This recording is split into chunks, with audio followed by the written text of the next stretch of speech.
Hi hello ನಮಸ್ತೆ ಎಲ್ರಿಗೂ ಗೀತಾಸ್ ಬ್ಲಾಗ್ಗೆ ಸ್ವಾಗತ ಸುಸ್ವಾಗತ. ಇವತ್ತು ನಾನು ರಾಗಿ ರೊಟ್ಟಿ ಮಾಡೋದು ಹೇಗೆ ಅಂತ ತೋರಿಸ್ಕೊಡ್ತಾ ಇದ್ದೀನಿ. ಆಲ್ಮೋಸ್ಟ್ ಎಲ್ಲರಿಗೂ ಬಂದಿರುತ್ತೆ, ಬಟ್ ನಂತರ ಯಾರು ಈಗ ಕಲಿಬೇಕು ಅಂತಿರ್ತಾರೋ ಅವರಿಗೋಸ್ಕರ ಈ ವಿಡಿಯೋ. ಬಿಸಿ ನೀರು, 1 ಲೋಟ ಬಿಸಿನೀರಿಗೆ ಸ್ವಲ್ಪ ಉಪ್ಪು ಹಾಕ್ಬಿಟ್ಟು ಕುದಿಯೋಕೆ ಇಡಬೇಕು. ಹಾಗೆ 1 ಲೋಟ ನೀರಿಗೆ 1 ಬಟ್ಲಷ್ಟು ರಾಗಿ ಹಿಟ್ಟನ್ನ ಹಾಕ್ಕೊಂಬಿಟ್ಟು ಸ್ವಲ್ಪ ಹೊತ್ತು ಕುದಿಸಿ ಆಮೇಲೆ ನೀಟಾಗಿ ಈ ಥರ ಕಲಿಸ್ಕೋಬೇಕು. ಗಂಟಿಲ್ದಿರೋ ಥರ ನೀಟಾಗಿ ಕಲಿಸ್ಕೊಬಿಡ್ಬೇಕು ಇದನ್ನು. ಅವಾಗ ಈ ಥರ ಮುದ್ದೆ ಮಾಡಿಕೊಂಡು ರಾಗಿ ರೊಟ್ಟಿ ಮಾಡೋದ್ರಿಂದ ಫುಲ್ ಸ್ಮೂತಾಗಿ ಬರುತ್ತೆ ರೊಟ್ಟಿ ಮಾತ್ರ. ತುಂಬ ಚೆನ್ನಾಗಿರುತ್ತೆ ಮತ್ತು ಎಲ್ಲೂ ಒಡೆಯಲ್ಲ. ನಾವು ತಟ್ಟಿದರೆ ಅಥವಾ ಉದ್ದಿದ್ರೆ ಆ ಕಡೆ ಈ ಕಡೆ ಸೀಳೋ ಥರ ಆಗುತ್ತೆ ರೊಟ್ಟಿ, ಆ ಥರ ಆಗಲ್ಲ. ಈ ಥರ ಕೈಗೆ ಅಂಟದೇ ಇರೋ ಥರ ನಾವು ಮುದ್ದೆ ಮಾಡ್ಕೋಬೇಕು. ಇಲ್ಲ ಕೊನೆಗೆ ಈ ಥರ ಮುದ್ದೆ ಮಾಡ್ಕೊಂಬಿಟ್ಟು ನೀಟಾಗಿ ಎಲ್ಲ ಚೆನ್ನಾಗಿ ನಾದ್ಕೋಬೇಕು. ನಾವು ರೊಟ್ಟಿನ ಹಿಟ್ಟನ್ನ ಸ್ವಲ್ಪ ಒಣ ಹಿಟ್ಟು ಹಾಕ್ಕೊಂಬಿಟ್ಟು ನಾವು ಮಾಡ್ಕೊಂಡಿರೋ ಮುದ್ದೆನ ಜೊತೆ ಸೇರಿಸಿ ನೀಟಾಗಿ ನಾದ್ಕೋಬೇಕು.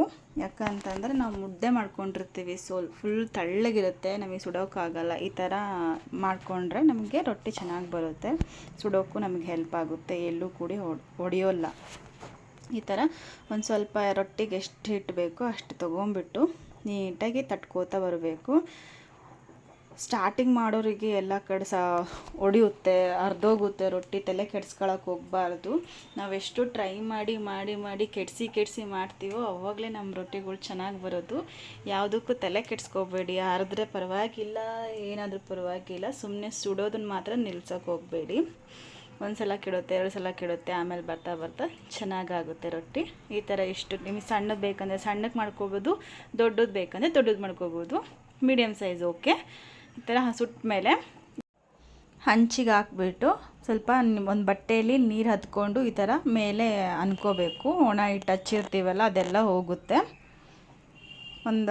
ಒಂದೆರಡು ನಿಮಿಷ ಈ ಥರ ಬಿಟ್ಟು ಬೇಯಕ್ಕೆ ಬಿಡಬೇಕು. ಒಂದು ಸೈಡ್ 2 ನಿಮಿಷ, ಇನ್ನೊಂದು ಸೈಡ್ 2 ನಿಮಿಷ ಬೇಯಿಸಿದರೆ ರೊಟ್ಟಿ ರೆಡಿ ಆಗುತ್ತೆ. ಹೀಗೆ ಉಳಿದಿರುವಂತಹ ಎಲ್ಲ ರೊಟ್ಟಿಗಳ್ನ ತಟ್ಕೊಂಬಿಟ್ಟು ಚೆನ್ನಾಗಿ ಸುಟ್ಕೊಂಬಿಡಬೇಕು. ಯಾರು ಹುಡ್ತಿದ್ದಂಗೆ ಎಲ್ಲ ಕೆಲಸನೂ ಕಲ್ತಿರಲ್ಲ, ಬರ್ತಾ ಮಾಡ್ತಾ ಎಲ್ಲರಿಗೂ ಬಂದಿರುತ್ತೆ.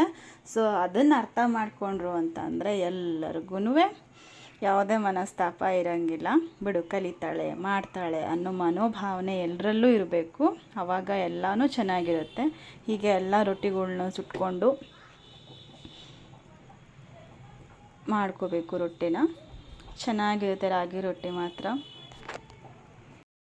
ರಾಗಿ ರೊಟ್ಟಿಗೆ ಕಾಂಬಿನೇಷನ್ ಚಿಕನ್ ಸಾರಾಗಲಿ, ಬೇಳೆ ಪಲ್ಯ ಆಗಲಿ, ಕಾಳಿನ ಪಲ್ಯ ಮತ್ತು ಹುಚ್ಚೆಳ್ಳು ಚಟ್ನಿಗಳು, ಕೆಂಪು ಚಟ್ನಿ ಅಂತೂ ಸೂಪರಾಗಿರುತ್ತೆ ರಾಗಿ ರೊಟ್ಟಿ ಕಾಂಬಿನೇಷನ್ನು. ಒಂದು ಸಲ ಮಾಡ್ಕೊತೀನಿ. ರೊಟ್ಟಿ ಕಲಿಬೇಕು, ರೊಟ್ಟಿ ಕಲಿತಷ್ಟು ಏನೋ ಒಂಥರ ಅಡುಗೆ ಮಾಡೋಕ್ಕೆ ಬಂದಷ್ಟು ಖುಷಿ ಆಗಿಬಿಡುತ್ತೆ ರೊಟ್ಟಿ ಒಂದು ಕಲಿತ್ಬಿಟ್ರೆ. ಸೊ ಇವಾಗ ನೆಕ್ಸ್ಟ್ ಸ್ಟೆಪ್ಪು, ಈಗ ಉದ್ದಿದ್ದು ಕೈಯಲ್ಲಿ ತೊಟ್ಟಿದ್ದಾಯಿತು. ಇವಾಗ ಸ್ವಲ್ಪ ಉದ್ದೋದನ್ನು ತೋರಿಸ್ತೀನಿ. ಈ ಥರ ಹಿಟ್ಟು ಅಂಟ್ಕೊಂಡಿರುತ್ತಲ್ಲ ಅದನ್ನೆಲ್ಲ ಸ್ವಲ್ಪ ನೀಟಾಗಿ ತೊಳ್ಕೊಂಬಿಟ್ಟು ಆಮೇಲೆ ಸ್ವಲ್ಪ ಹಿಟ್ಟು ಹಾಕೊಂಡು ಕಲಿಸ್ಕೋಬೇಕು. ತೊಟ್ಟೋದಕ್ಕೆ ನಾವು ತೆಳ್ಳಗೆ ಕಲಿಸ್ಕೊಂಡ್ರೆ ಓಕೆ, ಬಟ್ ಉದ್ದೋದಕ್ಕೆ ಸ್ವಲ್ಪ ಗಟ್ಟಿಗೆ ಇರಬೇಕು. ಈ ಥರ ನೀಟಾಗಿ ಬರುತ್ತೆ, ಎಲ್ಲೂ ಕೂಡ ಹರಿಯಲ್ಲ, ಚೆನ್ನಾಗಿರುತ್ತೆ. ಉದ್ದಿದ್ದು ಸ್ವಲ್ಪ ನಾವು ಎಷ್ಟು ದೊಡ್ಡದು ಬೇಕಾದ್ರೂ ನಾವು ಅಗಲ ಮಾಡ್ಕೋಬೋದು. ಅಂದರೆ ರೊಟ್ಟಿನ ನಾವು ಈ ಥರ ಎಳ್ಕೊಂಡು ಎಷ್ಟು ದೊಡ್ಡ ಸೈಜಿಗೆ ಬೇಕಾದರೂ ಉತ್ಕೋಬೋದು ನಾವು, ಚೆನ್ನಾಗಿರುತ್ತೆ. ಉದ್ದಿದ್ದು ಮಾತ್ರ ದೊಡ್ಡ ಸೈಜ್ ಆಗುತ್ತೆ, ತಟ್ಟಿದ್ದು ಆಗುತ್ತೆ. ಬಟ್ ನಾನು ಬಿಗಿನಿಂಗ್ ಅಲ್ವಾ, ಸೊ ನಾನು ತಟ್ಟೋದು ಮಾತ್ರ ಚಿಕ್ಕವೇ ತಟ್ತೀನಿ. ಉದ್ದೋದು ಇಷ್ಟು ದೊಡ್ಡ ರೊಟ್ಟಿ ಉದ್ಬಿಡ್ತೀನಿ ನಾನು. ಸೊ ಎಲ್ಲರೂ ಹಾಗೇ, ಎಕ್ಸ್ಪೀರಿಯೆನ್ಸ್ ಇರೋರು ಮಾತ್ರ ದೊಡ್ಡದು ತಟ್ತಾರೆ, ಚೆನ್ನಾಗಿರುತ್ತೆ. ತಟ್ಟಿದ ರೊಟ್ಟಿ ಚೆನ್ನಾಗಿರುತ್ತೆ. ಇವಾಗ 2 ಡಿಫ್ರೆನ್ಸ್ ತೋರಿಸ್ತೀನಿ. ಇದು ತಟ್ಟಿರೋದು ಎಷ್ಟು ಚೆನ್ನಾಗಿದೆ, ಎಷ್ಟು ಸ್ಮೂತಾಗಿದೆ. 1-2 ದಿನ ಇಟ್ಟರೂ ಕೂಡ ಏನೂ ಗಟ್ಟಿಗೆ ಆಗೋಂಗಿಲ್ಲ. ಇದು ಉದ್ದಿರೋದು ಸ್ವಲ್ಪ ದೊಡ್ಡಗೆ ಬರುತ್ತೆ. ಕೆಲವೊಂದು ಚೆನ್ನಾಗಿ ಬಂದಿರುತ್ತೆ, ಕೆಲವೊಂದು ಈ ಥರ ಮೆತ್ತಗೆ ಬಂದಿರುತ್ತೆ. ಈ ವಿಡಿಯೋ ನಿಮಗೆ ಏನಾದರೂ ಹೆಲ್ಪ್ಫುಲ್ ಅನಿಸಿದರೆ, ಸ್ವಲ್ಪನಾದರೂ 100%ಅಲ್ಲಿ 1% ಆದರೂ ಹೆಲ್ಪ್ಫುಲ್ ಅನಿಸಿದ್ರೆ ಲೈಕ್ ಮಾಡಿ, ಶೇರ್ ಮಾಡಿ, ಕಮೆಂಟ್ ಮಾಡಿ, ಹಾಗೆ ಸಬ್ಸ್ಕ್ರೈಬ್ ಮಾಡ್ಕೊಳ್ಳೋದು ಮಾತ್ರ ಮರಿಬೇಡಿ ಅಂತ ಹೇಳ್ತಾ ನಾನು ಈ ವಿಡಿಯೋನ ಇಲ್ಲಿಗೆ ಎಂಡ್ ಮಾಡ್ತಾ ಇದ್ದೀನಿ. Thank you.